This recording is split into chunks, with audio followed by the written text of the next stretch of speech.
여러분, 느헤미야가 성벽을 재건하는 일은 140년 동안 하려고 해도 하지 못했던 정말 아주 난공사였습니다.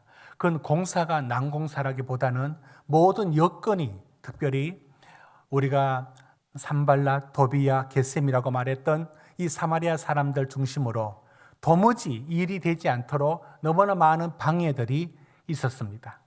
자, 그런 일들을 느헤미야가 극복을 하고 52일 만에 140년 동안 하지 못했던 성벽을 완공을 합니다.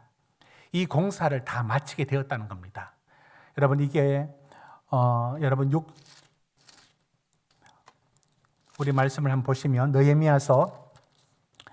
느헤미야서에 보시면 이 공사를 완공을 하는데, 이 공사를 다 완공을 하고 난 느헤미야가 이제 할 일 다 했다, 이렇게 이제 나 할 일 다 했다 이렇게 할 것 같은데, 그렇지 않고 어떻게 나가느냐면 6장 15절 먼저 한번 보십시오. 6장 15절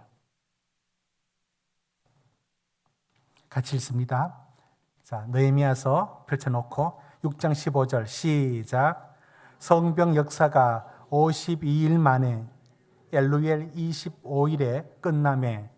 자, 이제 끝이 났어요.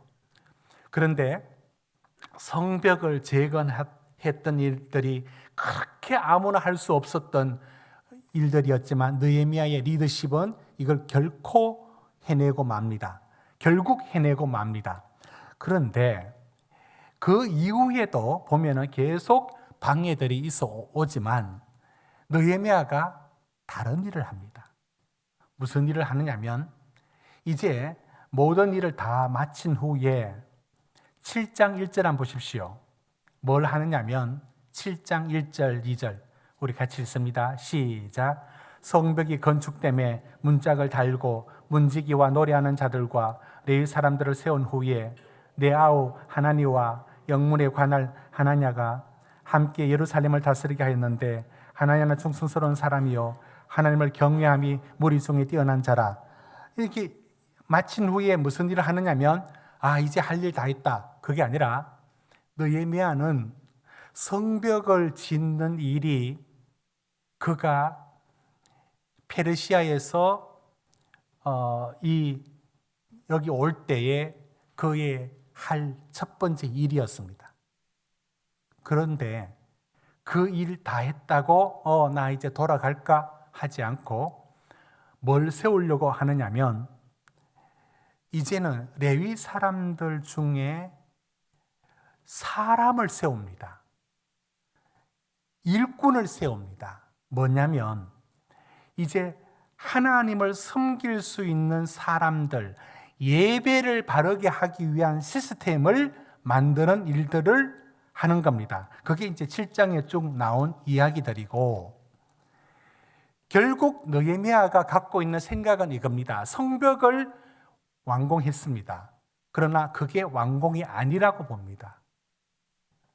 정말 세워야 될 게 무엇이냐면, 공동체를 세우는 게, 성벽을 세우는 게 외적인 1차적인 공사이긴 하지만 느헤미야는 그 일이 전부가 아니라 정말 세워야 될 게 뭐냐면 그 공동체의 예배를 세우고 하나님의 임재의 역사가 있는 공동체를 만드는 것이, 그게 느헤미야의 최종적인 목표입니다. 그러니까 느헤미야의 목표는 성벽 재건, 이것이 전부가 아닌 겁니다. 그 성벽 재건 후에 곧바로 착수하는 게 뭐냐면 레위인들을 세우고 찬양하는 사람들을 세우고, 그리고 예배를 바르게 세우고 절기를 세우고, 이렇게 공동체를 뭐로 세우느냐면 하나님의 임재가 있는 곳을 만듭니다. 여러분, 장소가 그 하나님의 임재를 가져오는 하나의 어떤 역할은 하겠지만 그것이 전부가 아닙니다. 그 안에 하나님의 역사하심이라는 것을 이루려면 그 안에 무엇이 있어야 되느냐면 하나님이 역사하실 수 있는 자리를 만들어야 됩니다. 그게 예배이고, 그게 찬양이고, 그게 절기를 지키는 일들이고, 오늘 이제 다루는 게 뭐냐면 그게 바로 하나님의 말씀입니다. 자, 이 말씀 부분들을, 이것이 있어야만 공동체가 하나님의 말씀으로 어떤 변화를 가져오는가를 우리가 이제 살펴보게 됩니다. 8장에 있는 말씀을 이제 다시 한번 봅니다. 1절에 한번 보십시오. 수문 앞 광장에 모여서 학사 에스라에게 느헤미야가 명령합니다. 율법책을 가져오라. 그리고 에스라를 앞세웁니다. 에스라는 율법에 능하고 연구를 많이 했던 사람이고 그 말씀을 가르치는 오늘날의 목회자의 자리로 서 있습니다. 자, 이 에스라에게 뭘 하느냐면 2절 한번 보십시오. 7째 달 초하루에 제사장 에스라가 율법책을 가지고 회중 앞 곧 남자나 여자나 알아들을 만한 모든 사람 앞에 이르러 뭘 하는가 봅시다. 여러분 3절 같이 읽습니다. 시작. 새벽부터 정오까지 남자나 여자나 알아들을 만한 모든 사람 앞에서 읽음에 뭇백성이 그 율법책에 귀를 기울였는데, 여러분 지금 이제 우리가 살피는 게 무엇이냐면 하나님의 교회 안에 어떻게 해서 하나님의 임재가 일어나고 하나님의 역사하고 변화가 일어나고 하나님이 일하는 공간이 어떤 환경에서 만들어지는가를 살피는 겁니다. 성벽 만들어져서 끝난 일이 아니라 느헤미야는 하나님의 임재를 위하여, 하나님이 이곳에 일하기 위하여 뭘 만들어 가는가 보십시오. 여러분 새벽부터 정오까지, 여기서 새벽은 보통 한 6시로 잡아야 안 되겠습니까? 그러면 6시간을 율법책을 에스라가 읽습니다. 4절 한번 보십시오. 거기에 작은 나무 강단이 만들어져 있다는 것을 봅니다. 아마 이 두루마리 성경책을 올려두는 곳이었을 겁니다. 그 강단에서 6시간을 말씀을 듣습니다. 그리고 읽을 때, 그리고 또 다시 책을 두루마기를 말았다가 다시 펼칠 때마다 그들이 어떤 모습으로 반응하는가. 5절 같이 읽습니다. 5절입니다. 시작. 에스라가 모든 백성 위에 서서 그들 목전에 책을 펴니 책을 펼 때 모든 백성이 일어서니라. 여러분, 일어섰습니다. 일어서서 말씀을 듣습니다. 이런 전통이 교회에 성경 읽을 때에 원래 예배 순서 속에는 원래 이렇게 기립해서 특히 복음서 제1독서, 제2독서라고 하면서 제1독서인 복음서를 읽을 때 이 성공회라든지 이런 곳에서는 이렇게 자리에 일어서서 성경을 읽도록 합니다. 그러니까 이것은 5절은 어떤 자세냐면 그 말씀을 받는 자세입니다. 이 말씀을 받을 때에 6절에 보십시오. 백성들이 손을 들고 아멘, 아멘 하고 응답을 하고요. 그리고 몸을 굽혀 얼굴을 땅에 대고 하나님을 경배도 합니다.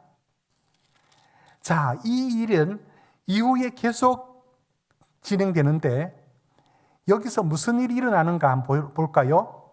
9절입니다. 8절. 율법책을 낭독을 했죠. 그 다음에 오늘처럼 설교를 합니다. 해석하여. 이게 이제 설교했다는 겁니다. 말씀을 읽고 설교하고 들려줍니다. 그때 일어난 반응. 9절 같이 읽습니다. 9절 시작. 백성이 율법의 말씀을 듣고 다 우는지라. 총독 느헤미야와 제사장 겸 학사 에스라와 레위 사람들이 모든 백성에게 이르기를 오늘은 너희 하나님 여호와의 성일이니 슬퍼하지 말며 울지 말라. 여러분, 저절로 울음이 터져 나옵니다. 집단적인 회개가 일어납니다. 지금 느헤미야가 에스라를 통해서 6시간을 말씀을 정오 때까지 말씀을 읽고 서서 말씀을 듣고 아멘 아멘 하고 경청하고 그런 중에 그 심령이 울음이 터져 나오는 거예요. 여러분, 저는 여기서 어떤 감동적인 예화를 했다는 생각이 들지가 않습니다. 율법 그 자체를 그대로 읽었고 해석은 아주 부분적인 해석을 했다고 봅니다. 그런데 그게 어떻게 온 듣는 사람들 심령 속에 그 말씀이 부딪혀서 반응이 나오는 겁니다. 웁니다. 눈물이 나오며 통곡을 하고 탄식을 하는 겁니다. 그런데 여기 또 무슨 일이 일어났냐? 10절에 보면 느헤미야가 울지 마라. 이건 기쁨의 날이다. 하나님이 다시 우리에게 임재하신 것 아니냐? 이게 몇 년 만이냐? 이 피폐해진 성에 다시 여호와 하나님이 이곳에 역사하셨다. 그러면서 이게 우리가 기뻐할 일이 아니냐 하면서 기뻐하라. 그러면 이 말대로 했다면 울고 웃고 웃고 울고 12절 보십시오. 다 마친 후에 먹고 마시고 크게 즐거워하며, 여러분 사도행전의 말씀 읽는 느낌 안 듭니까? 크게 즐거워하며 저절로 터져 나오는 기쁨이 샘솟습니다. 여러분 한 곳만 더 보는데요, 이것으로 이 말씀이 끝나는 게 아니에요. 그 다음날 또 진행됩니다. 9장에 가면 이들이 또 말씀을 하고 금식하고 또 말씀 앞에 서는데 9장 3절을 우리 같이 한번 읽어봅니다. 9장 3절 시작. 이날에 나 사본에 이런 그들이 하나님 여호와의 율법책을 낭독하고 나 사본에 이런 죄를 자복하며 그들 하나님 여호와를 경배하는데, 여러분 4번에 이런 6시간 또 말씀을 또 듣고 6시간 또 기도해야 하고, 여러분 이게 지금 느헤미야에서가 일어난 이 역사가 무슨 역사냐면 하나님이 어떤 공간 안에 역사하시느냐, 말씀이 충만하게 읽고 듣고 충만하게 말씀이 들어왔을 때, 그 말씀이 처음에는 조는 사람도 있고 뭐 그런 거 했을 수도 있습니다. 6시간의 말씀을 전하면서 점점 더 그 말씀이 그들을 움직여 갑니다. 그리고 어느 순간에 눈물이 나오며 통곡을 하는가 하면 그 통곡이 세상적인 통곡이 아니에요. 마음이 시원한 통곡이고 또 연이어서 기쁨이 샘솟듯이 일어납니다. 여러분, 우리는 왜 이 느헤미야서의 얘기가 사도행전의 2장에서 읽었던 내용하고 뭔가 비슷한 느낌을 받지 않습니까? 그렇습니다. 하나님의 역사의 자리가 어디냐면 그게 바로 말씀을 제대로 듣고 말씀을 제대로 읽고 말씀을 충분히 읽고 말씀을 종일 묵상하고 말씀을 가까이 하는 그 속에 그 말씀의 운동력이 있어서 그 말씀의 역사가 일어난 겁니다. 이것이 느헤미야가 그렇게 기대하고 보기 원했던 성벽 재건이 끝이 아니라 하나님의 임재의 자리가 어떤 곳에 일어나는지 우리가 이 느헤미야를 통해서 보게 됩니다. 사랑하는 성도 여러분, 우리 민족이 이런 역사를 경험했습니다. 시간상 간단하게 하자면, 여러분, 우리나라에 부흥회보다 더 오래된 전통이 있습니다. 말씀 사자 사경회가 있습니다.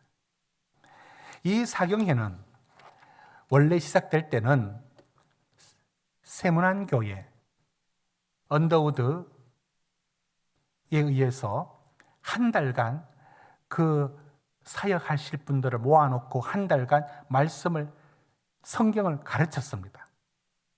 이것이 기회가 되고 출발이 되었고, 그러다가 우리 대한민국은 큰 축복을 받았는데, 네비우스라고 원래 중국 선교사인데 아주 노련한 선교사가 모든 걸 경험한 후에 한국에 옵니다. 그리고는 네비우스 선교 정책을 딱 펼칩니다. 그래서 강원도 가면은 감리교가 많고, 충청도 가면은 성길교가 많고.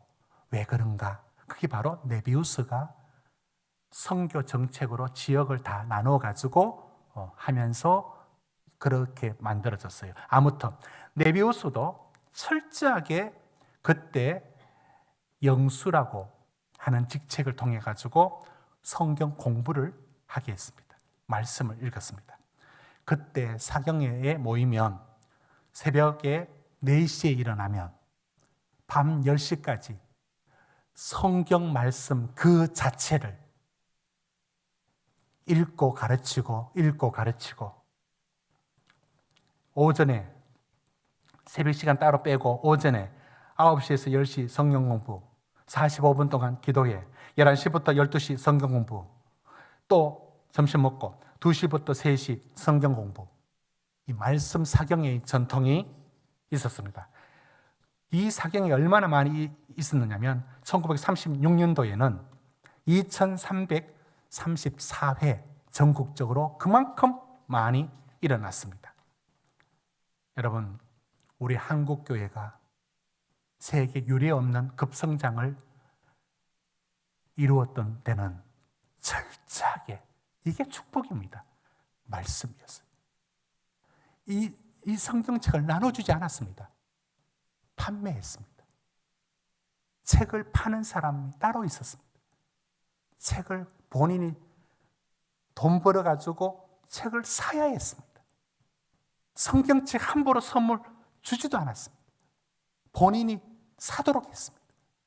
그 성경책이 얼마나 귀하고, 그 성경책을 얼마나 읽고, 그 성경책 속에서 답을 찾고. 여러분,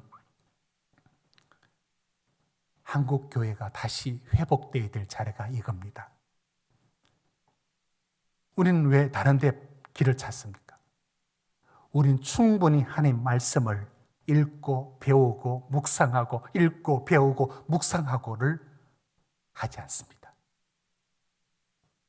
우리는 더 많은 정보의 뉴스를 더 많이 봅니다. 여러분은 어느 양이 많다고 보십니까? 여러분, 인풋이 아웃풋 됩니다. 뭐가 많이 들어갔습니까? 그게 아웃풋 나옵니다. 인풋이 성경의 말씀으로 가득 차야 내 생각과 의지와 감정까지도 움직일 수 있는 겁니다. 이런 역사가 일어나야 되고, 우리 느헤미야를 통해서, 사도행전을 통해서 우리는 배웁니다. 하나님이 어떤 공간에 역사하느냐? 말씀입니다. 암송하고 묵상하고 읽고 필사하고 말씀이 충만히 있는 그곳에 하나님의 역사가 일어납니다. 올 한 해 여러분들 말씀을 멀리하지 마시고 말씀을 읽고 또 읽고. 여러분, 목사인 저도 제가 신앙을 지키는 게 새벽 기도에서 여기서 성경 읽는 게 저를 지키고 거기서 저는 말씀을 가져옵니다. 목사도 말씀 안 보면 아무것도 없습니다. 어디서 무슨 영적인 생활이 가능합니까? 말씀을 읽고 또 읽고 도전하시고 암송하시고 그 말씀을 연구하시고 공부하시고 또 공부하시고 이것이 우리의 도전이 되기를 주의 이름으로 축원합니다.